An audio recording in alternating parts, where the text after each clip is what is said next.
கோயம்புத்தூர் மாவட்டம் வால்பாறை தாலுகா தாழ்த்தப்பட்ட சமுதாயத்தை சேர்ந்த மணிவண்ணன் ஆகிய நான் கடந்த 25 ஆண்டுகளாக வால்பாறை மக்களை பற்றியும் வால்பாறையில் உள்ள 35,000 ஏக்கர் நிலங்களை பற்றியும் ஆய்வு செய்ததில் வால்பாறை நகராட்சி கடந்த 1954ஆம் ஆண்டு பஞ்சாயத்தாக உருவாக்கப்பட்டது. அந்த பஞ்சாயத்து சுமார் 350 ஏக்கரில் அமைந்துள்ளது.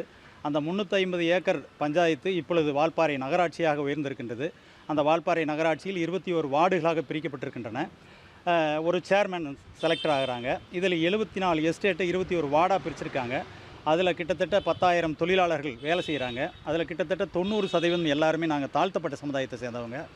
அந்த முனிசிபாலிட்டி பிரித்ததுக்கப்புறம் வார்டாக பிரித்ததுக்கப்புறம் அதில் இருக்கிற 7 பஜார்களையாவது வால்பாறை நகராட்சி அண்டர்டேக் பண்ணி எஸ்டேட்டில் இருக்க மக்கள் 60 வயசில் ரிட்டையர்ட் ஆகி ஊருக்கு போகும்போது அவங்களுக்கு சொந்தமான வாழ்க்கை இல்லை, வாழ்வாதாரம் இல்லை, கம்பெனி வீட்டை காலிப்பட்டிக்கு கொடுக்கணும் அப்படிங்கிற ஒரு சூழல் வரும்போது அவர்களுக்கு அந்த பஜாரில் ஆளுக்கு 2.5 சென்ட் இடமும் அரசாங்கம் கொடுக்குற 2 லட்ச ரூபா பணமும் கொடுங்கன்னு நீண்ட காலமாக போராடி அரசு எந்த நடவடிக்கை எடுக்காதனால மாண்புமிகு சென்னை உயர்நீதிமன்றத்தில் ரிட் மனு தாக்கல் செய்து அதில் நீதி பேராணையிலையும் ஒரு உத்தரவு பெற்றும் மாவட்ட ஆட்சியரும் கோவை மாவட்ட ஆட்சியரும் நகராட்சி ஆணையர்களும் எந்த விதமான நடவடிக்கை இதுவரைக்கும் எடுக்கலை.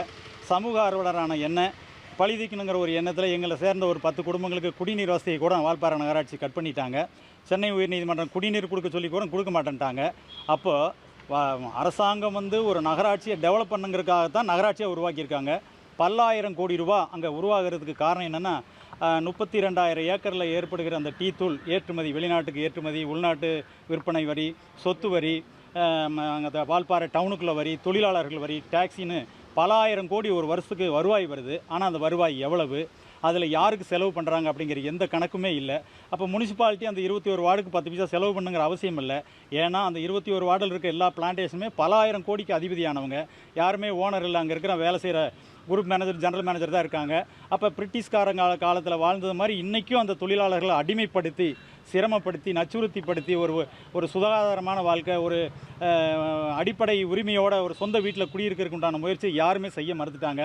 இப்போ இருக்கிற சேர்மேட்டை பல தடவை நாங்கள் சொன்னோம், கேட்க மறுத்துட்டாங்க. அவங்களும் குடிநீர் உனக்கு கொடுக்க முடியாதுங்கிற ஒரு கெட்ட எண்ணத்தில் அவங்க செயல்பட்டுக்கிட்டு இருக்கும்போது எங்களுடைய வாழ்வாதார பிரச்சனையை பற்றி ஏற்காத அந்த சேர்மேன் திருமதி அழகு சுந்தரவல்லியும் அந்த கடந்த 3 ஆண்டுகளாக இருக்கின்ற அந்த ஆணையாளர், உதவி பொறியாளர், ஓவர்சீல் இவங்கெல்லாம் சேர்ந்து கிட்டத்தட்ட இப்போ கடந்த 7வது மாதம் 80 கோடி ரூபா ஊழல் செய்தால் சென்னையிலிருந்து வந்த தணிக்கைத்துறை அறிக்கை வெளியிட்டிருக்காங்க. அதன்படி அந்த 80 கோடி ரூபா ஊழல் செஞ்சதை இப்போ இருக்கிற ஆணையாளர் பெட்ரியா, ஏதோ அவருடைய பேர், அவர்